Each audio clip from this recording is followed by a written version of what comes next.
Thank you, dear heart, and welcome everybody. Honored that you're here, that we get to continue this conversation about bringing healing to our planet, about returning people to individual sanity. You know, rarely where the crowd gathers do you find truth or sanity. Usually it's more on an individual basis. That's why we're not interested in, we don't have a church, we don't have an organization to join. We just have tools. And here's how the tools work. And if you want to free your mind and get back to ownership of your own life, then here's how to do it. If you're living in drama and trauma, pain, terror, what have you, there's a way to remove those energetic patterns from your structure. Unfortunately, in the conversation we had yesterday, I talked a little bit about the way that one particular religious cult trains its children, and literally through, at 6 months of age, physical abuse. And that instills in the mind, in the whole energy system, energies that tend to keep people in a space called sympathetic dominance. Sympathetic dominance is called fear, fright, flight, freeze, or fawning. And when people live in that state, they tend to lose the ability to analyze properly. And the reason for that literally is physiological, because in the sympathetic dominant state where one's ready to run or fight on a minute's notice, literally the blood flow that would go to the higher centers of the brain are channeled to the large muscles and to the lungs to get somebody ready to fight and survive. So the survival overtakes intelligence. And that's where groupthink, that's where, sadly, a whole lot of, we look today at what we'll call churchianity. I won't call it Christianity because most of it is not. How do you call it Christian when you've got a man who says that you need to honor the people in your life, and in particular says, woe unto you who would harm one of these children, better that a millstone would be cast around your neck and you be thrown into the sea. And these folks are taking a baby at 6 months of age, laying them on a blanket, calling it blanket time, putting some sort of shiny object, something they're attracted to, just out of reach. And when the child at 6 months spies the object and reach for it, they physically abuse it. They hit the child repeatedly till the child stops reaching. It's called brainwashing. When you look at the fact there are some 32,000 sects of Christianity, all supposedly following a man who taught that human life is the presence of love, and that the number one order of business is to function out of love. And so the tools are here. No belief systems joined, just here are the tools. Here's how to step away from that kind of physically reinforced brainwashing. And how to undo it. So, delighted to be here to share the tools. And before we move any further, Miss Jeanie, do we have anybody in the phone queue with a hand up or anything happening in the chat room? Nope, it's all quiet. Okay, is Magda with us? Yes. I had heard from Magda yesterday, and she was starting to watch the Happy Shiny, or the Shiny Happy People docuseries on Amazon. So I was asking if she'd gotten to watch it, much of it, and if she'd be interested in sharing on the show. But if her hand's not up, then that's probably not in harmony right now. So why don't we go ahead and do some reading? You're heading up to what, chapter 12 now in the book? No, we're in Michael chapter Singer's 14. Book? 14, oh, I'm running behind. Okay. Yeah, actually we started reading chapter 14. Actually, start over. that's where we are starting. Chapter 14, letting go of false solidity. So the inside of one's psyche is a very complex, sophisticated place. It is full of conflicting forces that are constantly changing due to both internal and external stimuli. This results in wide variations of needs, fears, and desires over relatively short periods of time. Because of this, very few people have the clarity to understand what's going on in there. There's just too much happening at once to follow the cause and effect relationships between all of our different thoughts, emotions, and energy levels. As a result, we find ourselves struggling just to hold it all together. But everything keeps on changing. Moods, desires, likes, dislikes, enthusiasm, lethargy. It's a full-time task just to maintain the discipline necessary to create even the semblance of control and order in there. When you're lost and struggling with all of these psychological and energetic changes, you're suffering. While it may not seem to you that you're suffering, compared to what it can be, you are suffering. In truth, the very responsibility of having to hold it all together is itself a form of suffering. You notice this most when things start to fall apart outside. Your psyche goes into turmoil, and you have to struggle to hold your inner world together. But what exactly are you trying to hold on to?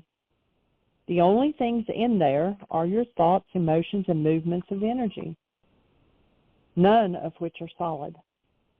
They're like clouds, simply coming and going through vast inner space. But you keep holding on to them as though consistency can substitute for stability.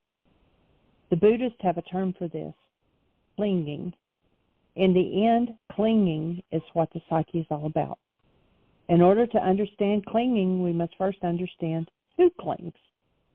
As you go deeper into yourself, you will naturally come to realize that there is an aspect of your being that is always there and never changes. This is your sense of awareness, your consciousness. It is this awareness that is aware of your thoughts, experiences the ebb and flow of your emotions, and receives your physical senses. This is the root of self, capital S. You are not your thoughts. You are aware of your thoughts. You are not your emotions. You feel your emotions. You are not your body. You look at it in the mirror and experience this world through its eyes and ears. You are the conscious being who is aware that you are aware of all these inner and outer things. Did you have something you wanted to say? Yeah, I was just going to throw in the thought, and at the moment when you become aware of that, that's when you become a conscious creator. As long as our identity is tied up in what's happening in the mind, carbon-based memory, replaying whatever data is in there, then there's simply the recreation of old energetic dynamics in one's life. But when one wakes up and then enters the practice of consciously sourcing thought from that state of being, that's when human life really starts. This morning, Arya, she's almost 5 now, was playing with some toys and just glowing in her imagination, which she still holds on to, and we support her. And we had a conversation with her about how important her imagination is, and that there'll be people who will try to take it away from you, but remember to always keep your imagination, because it's your ability to bring energy in and to create something new and different with it. And she seemed to really be with that and really get that, we're creators. But if we're simply replaying information from the past, we're not creators, we're replicators. So we can either live in the replicate mind, which simply reproduces whatever's in there, or we can become conscious co-creators of our lives and initiate through imagination whole new realms of information that have never been seen before. Down in Florida, there's the laboratory of Thomas Edison is located on the west coast of Florida. If you ever get a chance to go there, It's now, I think, part of the fourth estate, or the fourth estate's part of the Edison estate. Pretty awesome spot. He was very much into plants. He had plants from all over the world. He's really got some. It's an amazing place to visit, worth carving out a whole day for. But he, in his laboratory, they still have an old wash tub and his, small, like single bed. And he is said to have explained to people the reason he had that there was when he, as an inventor, ran out of ideas, he would lay down, close his eyes, and go to sleep.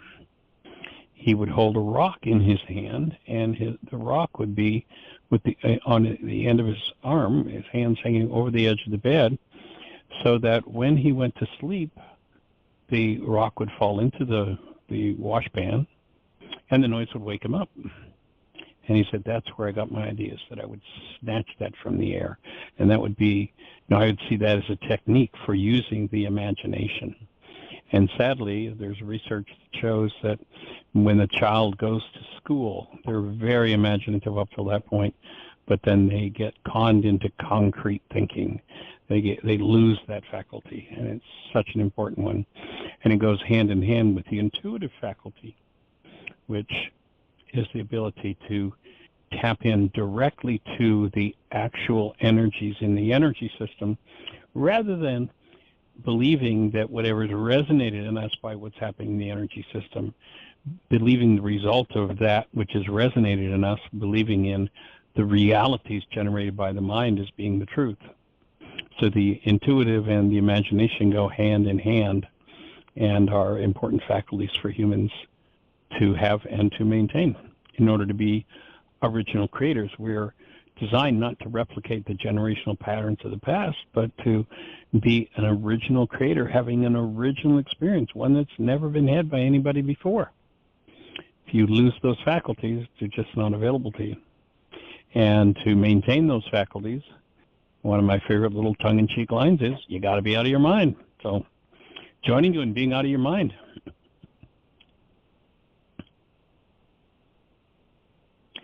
That was it for my thoughts.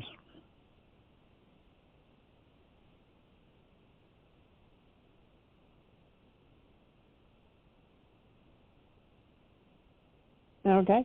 I was looking for my unmute. Didn't realize I was unmuted. You probably heard all the clicking, clacking in the background. My apologies. Okay.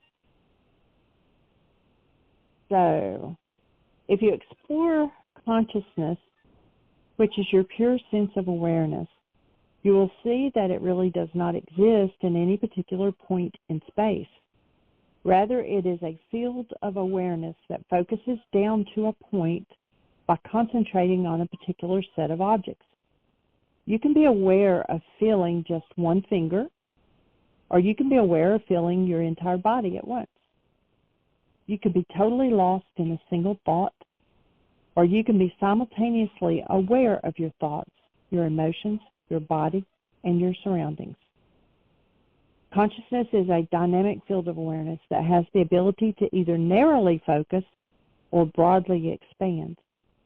When consciousness concentrates narrowly enough, it loses its broader sense of self. It no longer experiences itself as a field of pure consciousness. It begins to relate itself more to the object or objects that it's focused upon.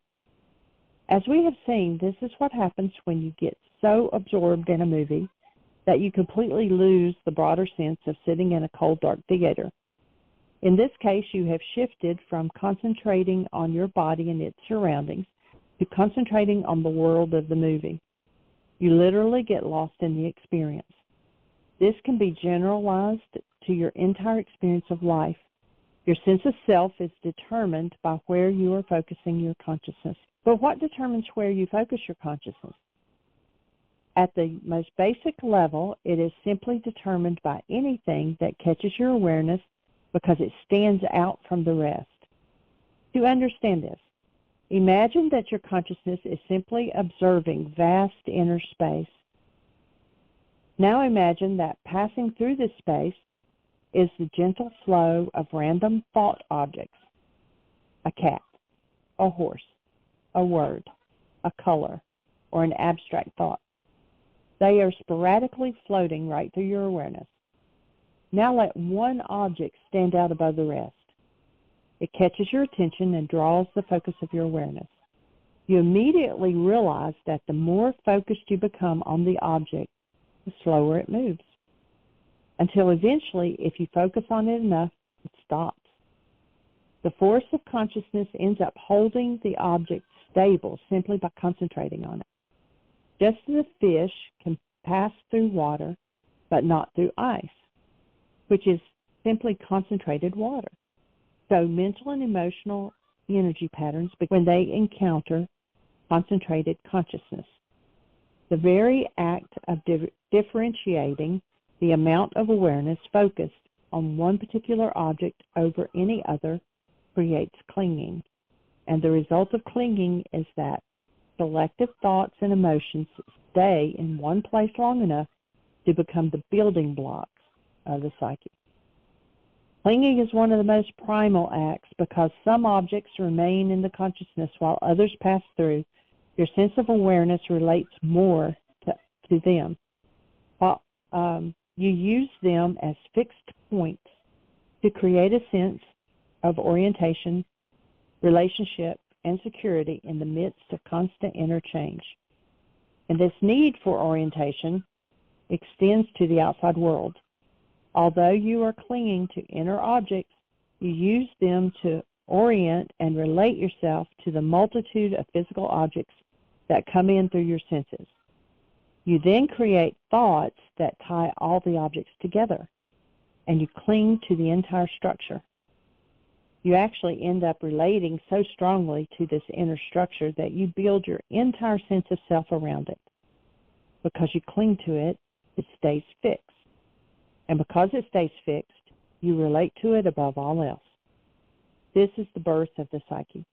In the midst of the expanse of empty mind, by clinging to passing thought objects, you make an island of apparent solidity.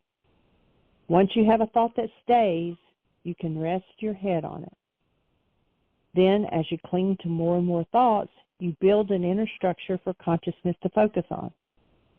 The more consciousness narrows its focus onto this mental structure, the greater the tendency to utilize it to define the concept of self.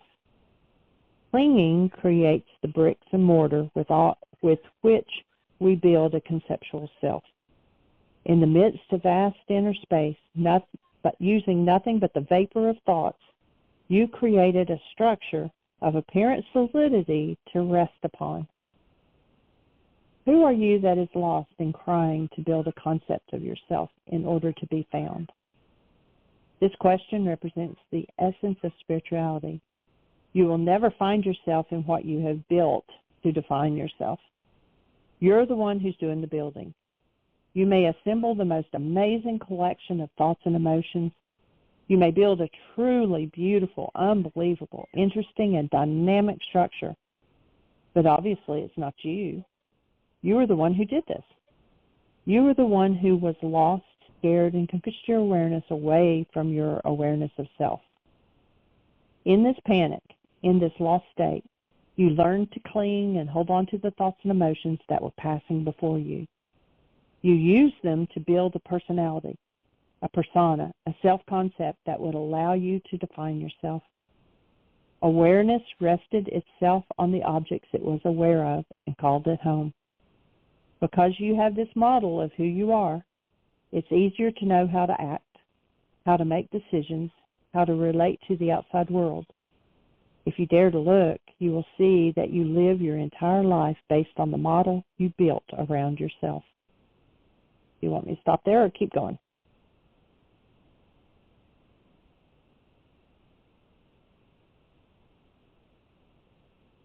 Michael, are you there? My mute button wasn't cooperating.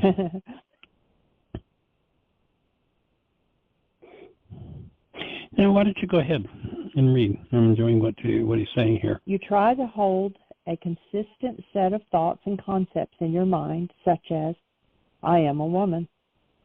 Yes, even that is a thought or a concept held in your mind. You, who are holding on to that, are neither male nor female. You are the awareness who hears thought and sees a woman's body in the mirror, but you cling tightly to these concepts. You think, I am a woman, I am of a certain age, and I believe in one philosophy versus another. You literally define yourself based on what you believe.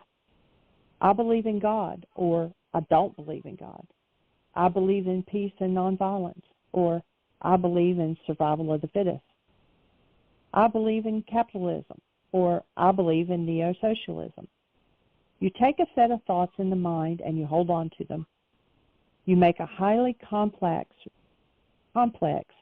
relational structure out of them and then present that package as who you are. But it is not who you are. It is just the thoughts you have pulled around yourself in an attempt to define yourself. You do this because you are lost inside. Basically, you attempt to create a sense of stability and steadiness inside. This generates a false but welcomed sense of security. You also want the people around you to have done the same thing. You want people to be steady enough so that you can predict their behavior. If they aren't, it disturbs you. This is because you have made your predictions of their behavior part of your inner model. This protective shield of beliefs and concepts regarding the outside world acts as insulation between you and the people you interact with. By having preconceived notions about other people's behavior, you feel safer and more in control. Imagine the fear you would feel if you let the entire wall down. Who have you ever allowed directly into your true inner self without the protection of your mental buffer? Nobody, not even yourself. People just put facades out there. They even admit that one facade is more real than the other. You go to work and you get lost in your professional facade. And then you say, I'm going home to be with my family and friends where I can just be myself.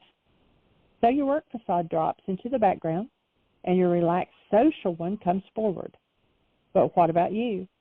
The one who's holding it all together. Nobody gets near that one. That's just too scary. That one's too far back there to deal with. So we're all clinging and building. Some of us are better at this than others. In most societies, you are well rewarded for how good you are at clinging and building. If you get that model down absolutely right and behave consistently every time, you have actually created someone. And if the someone you create is what others want and need, you can be very popular and successful. You are that person. It got ingrained in you at a very young age, and you never deviated from it. You can get really good at this game of creating someone, and if the person you created is not receiving the popularity and success that you expected, you can adjust your thoughts accordingly. It's not that there's anything wrong with this. Obviously, everybody does it. But who are you that is doing this, and why are you doing it? It's important to realize that it's not just up to you what thoughts you cling to and what person you create. Society has a lot to say about this. There are acceptable and unacceptable social behaviors for almost everything. How to sit, how to walk, how to speak, how to dress, and how to feel about things. How does their society ingrain these How does their society ingrain? And the whole culture supports living in that persona. And the Greek word personality comes from the word that means mask. If you go back 2,000 years, Yeshua says, you got to get rid of the mask. He says that you have to die in order to live. He's talking about this false self that's based in usually a power person message. The first power person message that most people get is usually something like, you're broken, there's something wrong with you. And once one loses contact with the truth of who they are as love, then they become susceptible to all kinds of crazy thoughts.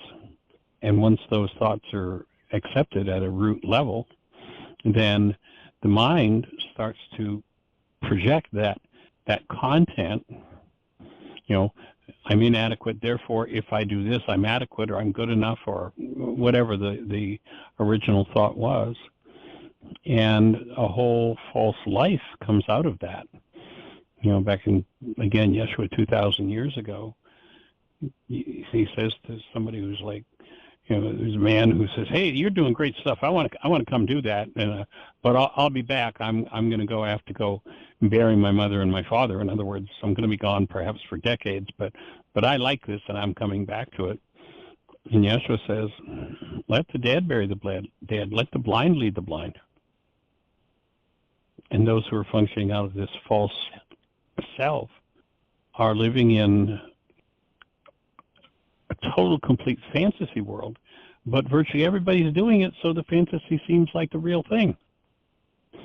The marker is there hostility or fear in what your mind is generating? Then you know that's from the false self. You know that's something that needs to be removed from your structure energetically. It's something that needs to be forgiven in order to be restored to the truth of who we are as love. Stepping out of that space of being literally, in terms of functioning out of the true self, literally dead. So our work here is really, for most people, the starting point is a big wake-up call. I got a call from a gentleman the other day who's been doing this work for a little better than 20 years. And his last round of really digging in and doing some work was probably 9 or 10 years ago. And he had stepped into doing some worksheets again, and it was just like, after 10 years, the whole world of forgiveness, the whole world of healing opened up to him on a new level. And he was ready. He's jumped in. He's made some commitments to move forward and just come to a whole new level of doing his work. And so it's a process where people will tend to step in and out, in and out, in and out. And the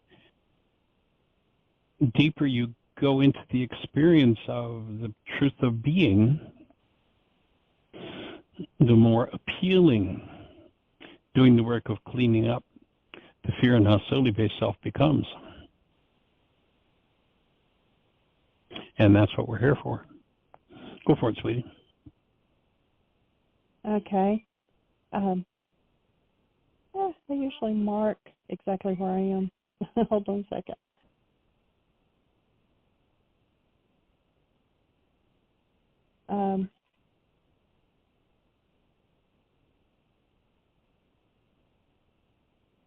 I'm going back up to the first of the paragraph. I'm not sure where I let out. Yeah, go for it. Right. Yeah, it's important to realize that it's not just up to you what thoughts you cling to and what person you created. Society has a lot to say about this. They are acceptable and unacceptable social behaviors for almost everything. How to sit, how to walk, how to speak, how to dress, and how to feel about things. How does our society ingrain these mental and emotional structures within us? When you do it well, you're rewarded with hugs and showered with positive accolades. And when you don't do it well, you're punished either physically, mentally, or emotionally. Just think about how nice you are to people when they behave in accordance with your expectations. Now think about how you close up and pull back when they don't. This is not to mention getting angry or even violent toward them. What are you doing? You are trying to change someone's behavior by leaving impressions on their mind. You are attempting to alter their collection of beliefs, thoughts, and emotions so that the next time they act is in the manner that you expect. In truth, we are all doing this to each other every day. Why do we let this happen to us? Why do we care so much whether other people accept the facade that we put out there? It all comes down to understanding why we are clinging to our self-concept. If you stop clinging, you will see why the tendency to cling was there. If you let go of your facade and don't try to trade it in for a new one, Your thoughts and emotions will become unanchored and begin passing through you. It will be a very scary experience. You will feel panic deep inside, and you will be unable to get your bearings. This is what people feel when something very important outside does not fit their inner model. The facade ceases to work, and it begins to crumble. When it can no longer protect you, you experience great fear and panic. However, you'll find that if you're willing to face that sense of panic, there is a way to go past it. You can go further back into the consciousness that is experiencing it, and the panic will stop. Then there will be a great peace, like nothing you've ever felt. Do you want to add to that before I go on?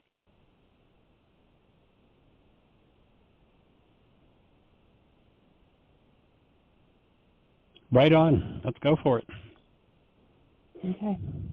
Unless we've got a hand up in the phone queue, then we'd say hello to somebody. We do not. Okay. We do not.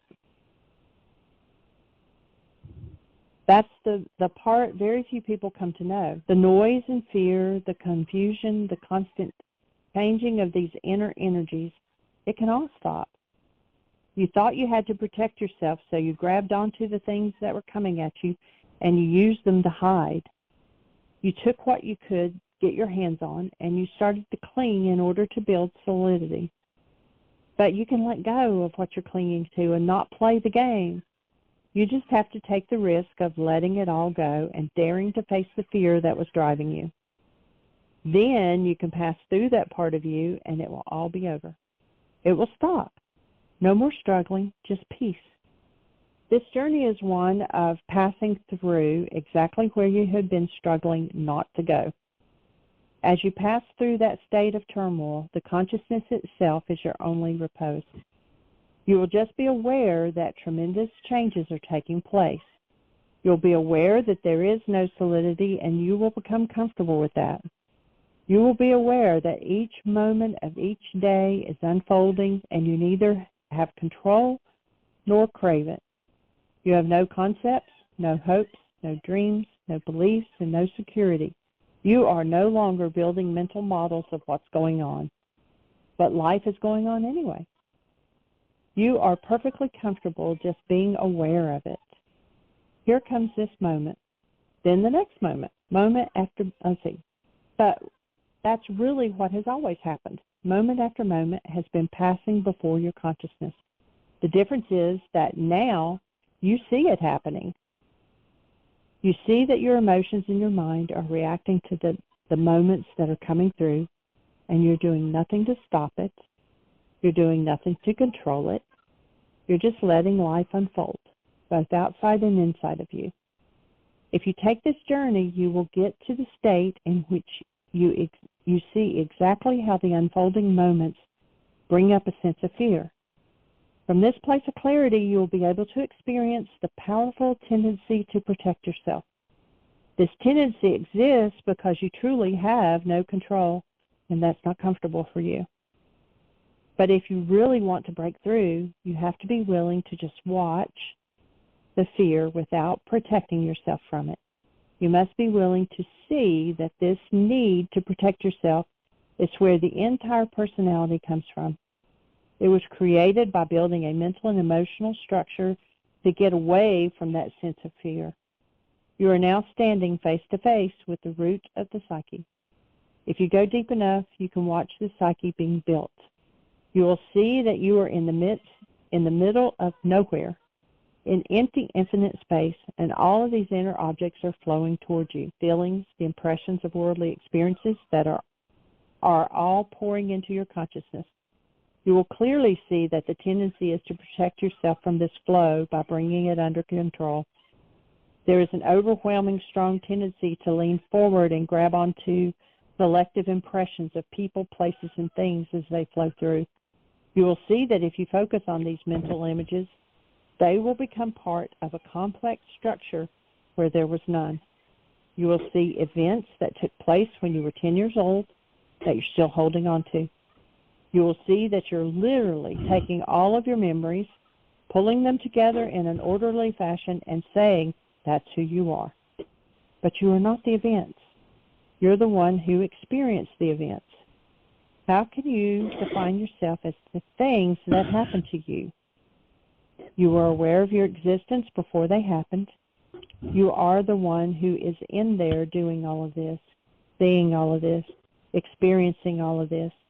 You do not have to cling to your experiences in the name of building yourself. This is a false self you are building inside. It's just a concept of yourself that you hide behind. Go for it, Michael.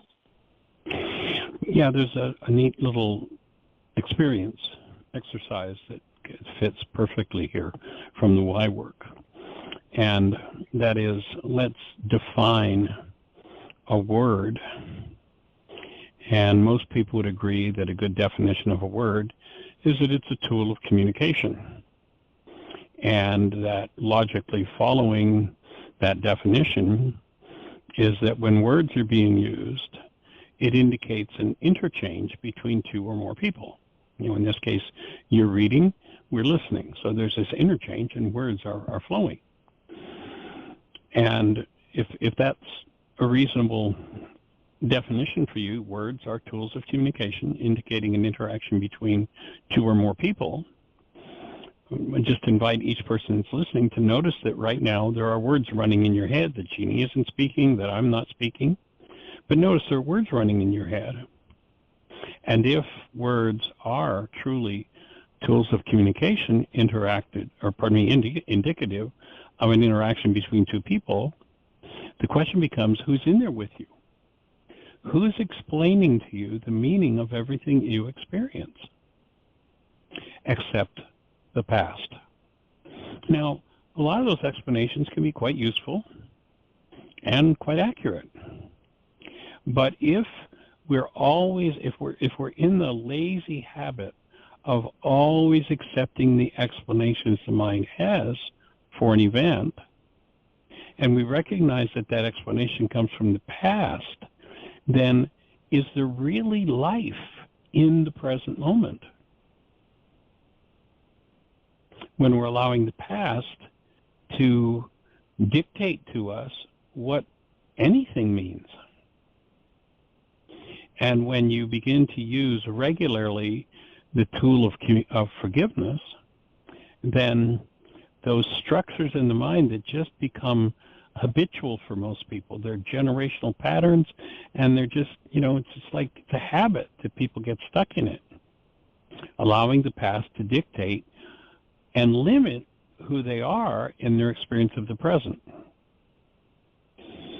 So one of the tools we suggest that you use in conjunction with this is that in your life you simply allow yourself to become the observer. That true being can do a great job of observing what the mind is doing. And if you become the observer, you realize that you're not the observed. You're not the explanation the mind is giving you. You're not the meaning of the words from the past. I hear Michael really bringing this whole idea forward, but you are the one who is experiencing. And when you start to deconstruct, that is, forgive, experiences from the past that perhaps are habitually running your life, that you can open the space for your reality to become radically changed, to be shifted dramatically. And so that's one of the objectives of this work, is to literally become the thinker apart from the thought, the feeler apart from the feelings, the actor apart from the action, and observe your mind in operation and realize that who's in there with you doesn't always have your best interests at heart, especially when it's playing in the hostility and fear realm. It's a limited idea of self that by simply buying into the hostility or fear involved runs your life out of past dynamics. Like, been there, done that? Why are you still doing it? Well, I haven't got any option. Start to become the observer. Watch what your mind is doing and realize that your mind is doing something that does not necessarily support you in truly living fully as the presence of love that you are. And our objective with this work is to not just mentally, but ultimately physiologically return to that presence of love that literally, and it's not something that you can put into words very easily, but my experience of it is that when I'm really in that present moment state, when I'm really in being, it's difficult to put in words, but it's almost like leading with my heart, that leading into, stepping into the experience, whether the experience is walking up the front door of the house or talking to Ari or Jeanie or anything, but stepping into that with the awareness of self as love, with the physiological presence of love in you. And it is just a major transformer, especially if you've come from any form of abusive past.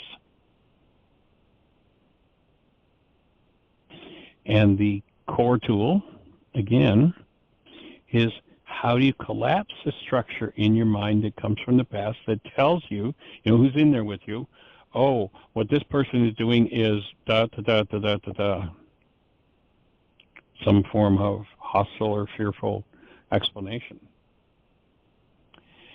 Can I come to this moment leading with my heart, leading with the presence of love, and really being with this person rather than allowing my mind to structure something out of the past that is simply the replication of an old experience?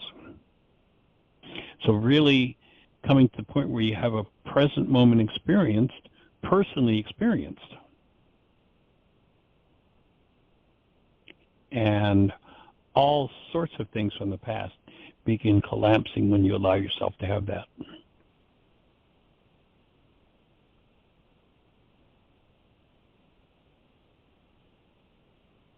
Go for it, sweetie.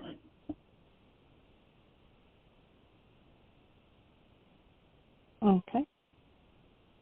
So how long have you been hiding in there, struggling to keep it all together?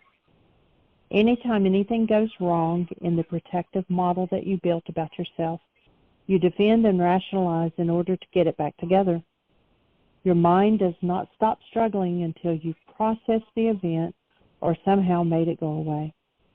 People feel their very existence is at stake, and they will fight and argue until they get control back. This is all because we have attempted to build solidity where there is none. Now we have to fight to keep it together. Problem is, there is no way out that way. There is no peace and there is no winning in that struggle. You were told not to build your house upon sand. Well, this is the ultimate sand. In fact, you built your house in empty space. If you continue to cling to what you built, you will have to continually and perpetually defend yourself. You will have to keep everybody and everything straight in order to reconcile your conceptual model with reality. It's a constant struggle to keep it together. What it means to live spiritually is to not participate in this struggle. It means that the events that happened in the moment belong to the moment. They don't belong to you. They have nothing to do with you. You must stop defining yourself in relationship to them and just let them come and go. Don't allow events to leave impressions inside of you. If you find yourself thinking about them later on, let go. If an event happens that doesn't fit your conceptual model and you see yourself struggling and rationalizing to make it fit, just notice what you're doing. An event in the universe didn't match your model, and it's causing disturbance inside of you. If you will simply notice this, you will find that it is actually breaking up your model. You'll get to the point where you like this because you don't want to keep your model. You'll define this as good because you are no longer willing to put any energy into building and solidifying your facade. Instead, you will actually permit the things that disturb your model to act as the dynamite to break it up and free you. This is what it means to live spiritually. When you become truly spiritual, you are totally different from anybody else. That which everybody else wants, you don't want. That which everybody else resists, you totally accept. You want your model to break, and you honor the experience when something happens that can cause disturbance within you. Why should anything that anyone says or does, trigger is what we would say, cause you to get disturbed? Yeah, definitely trigger. That cause word is such a, it just, literally just that simple word change transforms the way the mind structures your whole perception of the world. And to recognize that nothing outside of us is cause for what goes on inside of us, certainly trigger. And of course, that is the basis of our definition of the word denial, that whenever I think or speak as though something outside of me is the cause of this moving in me, then what I have to do is I have to hide the real cause, which is what's going on within me. So I dissociate from part of my own mind. And, you know, if we listen to psychologists today, they tell us that 80, 85, 90, maybe as much as 98% of our thinking is unconscious, which means it's data that we've dissociated from, and it's been going on for generations and generations and generations, and we all came into a world where the habit was dissociation. And to let go of that dissociation means taking ownership. It means you have to quit your religion. That is, if you're a member, a card-carrying member of the one world universal religion of blame, which is what virtually everybody is, especially in interpersonal relationships. And you come back to the truth of who you are, you take responsibility, and that means that everything that you and anyone in your bloodline has dissociated from throughout your eternal life, as far as genetics goes, it means that those energetic patterns that just form the basis for most everyone of just, well, this is the way things are, those energetic devices in the mind have to be removed, or we're just replicating the past. And there is no present in the past. And to replay the past over and over, you know, the essence of my book, why is this happening to me again? Oh, yeah, I remember when that happened when I was a kid. Oh, yeah, I remember that happened when I was a teenager. I remember that when I was a young man, a young woman. Oh, I remember that when I remember. Oh, yeah, I remember that experience. And it's just replicating the same experience. Oh, it puts on a different suit of clothes. It dresses it with some other thoughts, some different emotions. But if your bottom line is, why is life always doing this? Recognize it's not life always doing that. It's you. And you've dissociated from that part of your mind. And so it runs away from you, and it goes on and on and on and on. You know, that song is a song that never ends. It just goes on and on, my friend. Well, this song ends when you use forgiveness. And all of a sudden, life becomes a fertile place for creation to occur and becoming a conscious co-creator, which is what we're here to support everyone in doing, having perfect, total liberty, especially from their own minds, and then creating their lives out of the energetic dynamics that they choose, that they originate, and in so doing create an original life, rather than, well, you know, I have a spouse and I live with the same realities that my power person had with their spouse, and, you know, we're just playing out the family game. It's like it's time for that to end. The purpose of relationship is to support us coming to true life, which means sometimes it's going to be confrontive. Sometimes we're going to have to look at things that we haven't previously wanted to do. And that's where the return to love through forgiveness will always serve, will always be the base tool that will take you back to the truth of who you are. And rather than your mind assuring you with great gusto that its pained reality is the fault of someone else, to be able to step out of that denial and recognize the pain reality in my mind, especially the one that I'm saying, why is this happening to me again, is one that I set up a long, long, long time ago, or I bought into a long time ago. If it's the good old family feeling, it's not good, though it's old. And it's time to apply forgiveness to free ourselves from that.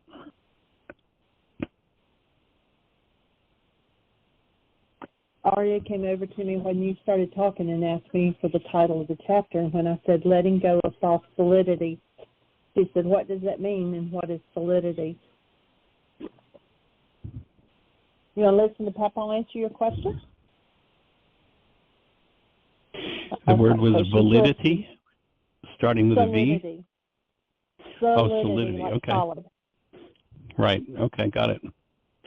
So one of the things that happens, Aria, is that if we have, let's say, anger inside of us, and something in the world resonates or triggers that anger, gets it moving in us, we can either pretend that the anger that's moving, it's just an energy. We can pretend that it's real, and we can, we'll tend to hold our breath, we'll tend to tighten around it and hold on to it, so that makes it seemingly solid, makes it like real and physical. When the truth is, it's just a pretend energy anyway that we forgot was a pretend energy.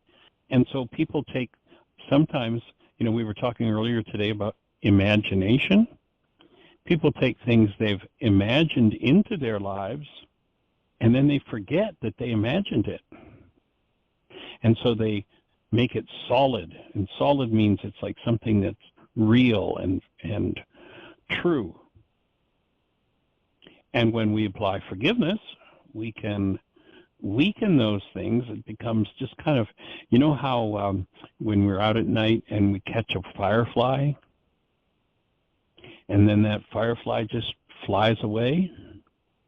Well, old painful realities that we've made solid, when we breathe and forgive, that old pain just flies away like that firefly. Like, oh, it's gone. Okay, I'm finished with that one. And when you realize that what we're here for, why are we here, Aria? Do you know? Yeah.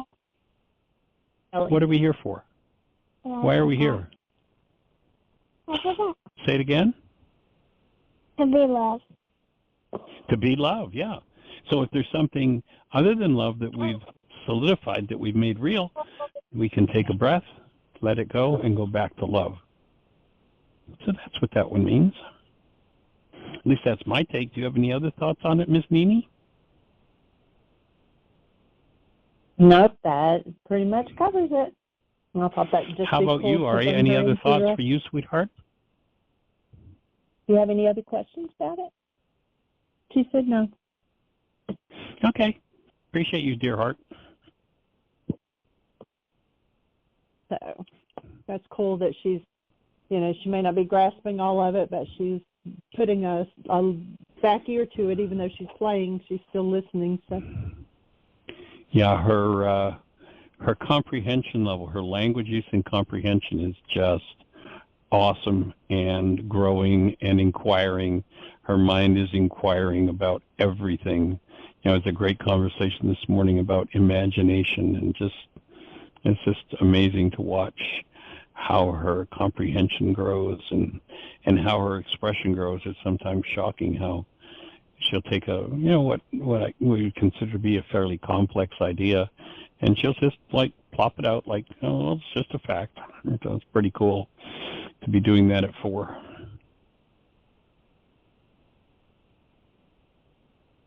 And then she tells us a certain bird is very stout. Right. Yeah, like, where did you get that language? There was a bird in the yard yesterday. It was kind of a pretty chubby looking. She says, oh, it's stout. It's like, yes. One of the things we have a vocabulary book that's tied in, that has all these really just outrageous, colorful, expressive cartoons attached to it.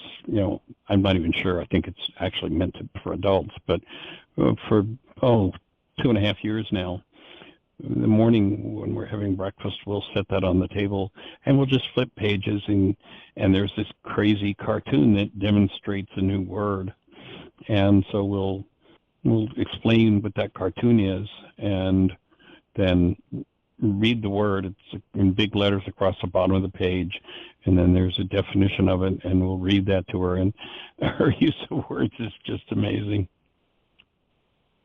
It's such fun, just such fun. It is. She is the original awesome girl.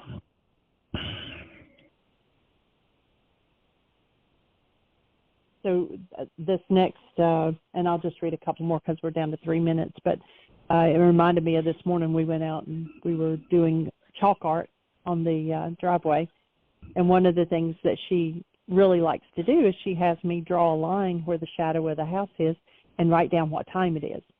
And then just in about 4 minutes, it's moved like 4 inches away, and so we mark it again and we put the time.